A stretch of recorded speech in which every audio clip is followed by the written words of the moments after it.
നടി ആക്രമിക്കപ്പെട്ട കേസിലെ വിധിക്കു പിന്നാലെ തനിക്കെതിരെ രൂക്ഷമായ സൈബർ അധിക്ഷേപം നടക്കുന്നുവെന്ന് അതിജീവിതയുടെ അഭിഭാഷക ടി.ബി. മിനി.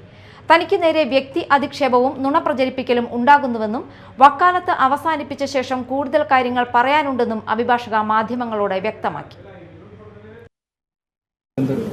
ഇല്ല, അതിജീവിതയുടെ വക്കീലിന് ട്രയൽ കോടതിയിൽ ഒന്നും പറയാൻ പറ്റില്ല. നിയമം അനുവദിക്കണില്ല. അതിജീവിതയ്ക്ക് അപ്പീൽ കൊടുക്കാനുള്ള ഒരു പ്രൊവിഷൻ ഇപ്പോഴാണ് വന്നത്. ആ അപ്പീൽ അവർക്ക് കൊടുക്കാം, അല്ലാതെ ട്രയൽ കോടതിയിൽ എനിക്ക് മിണ്ടാൻ പറ്റില്ല. പിന്നെ എൻ്റെ ഒരു കണ്ടംപ്റ്റ് കിടക്കുന്നുണ്ട്. ആ കണ്ടംപ്റ്റുമേ വേണമെങ്കിൽ എനിക്ക് വാദം പറയാം.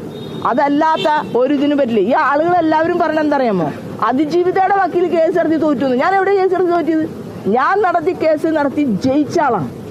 ഈ മെമ്മറി കാർഡിൽ രണ്ടാമത് എടുത്തുകൊണ്ട് ഇവിടെ വെച്ചു അല്ലേ, ഹാഷ് വാല്യൂ മാറിയ മെമ്മറി കാർഡ് ഇവിടെ വെച്ചുകൊണ്ടിരുന്നിട്ട് ആ മെമ്മറി കാർഡ് ജസ്റ്റിസ് കൗസർ എടപ്പക്കത്തിന്റെ ജഡ്ജ്മെന്റ് പ്രകാരം രാത്രിക്ക് രാത്രി മാറിയ ഹാഷ് വാല്യൂ മാറ്റി ഒറിജിനൽ മെമ്മറി കാർഡ് ഇവിടെ കൊണ്ടുവച്ചു. ഈ അക്യൂസിന്റെ വക്കീലന്മാരോട് എവിടെയാണ് CFSL പോയ റിപ്പോർട്ടിന്? CFSL അവർ റിപ്പോർട്ടിന് പോയില്ലേ മെമ്മറി കാർഡിന്റെ? അത് എവിടെയാ? കോടതി ഹാജരാക്കിയോ? എവിടെയെങ്കിലും ഹാജരാക്കിയോ? ഇല്ല. 12-ാം തീയതി വൈകുന്നേരം വരെ എനിക്ക് റെസ്ട്രിക്ഷൻസ് ഉണ്ടെന്ന് നിങ്ങൾ മനസ്സിലാക്കണം.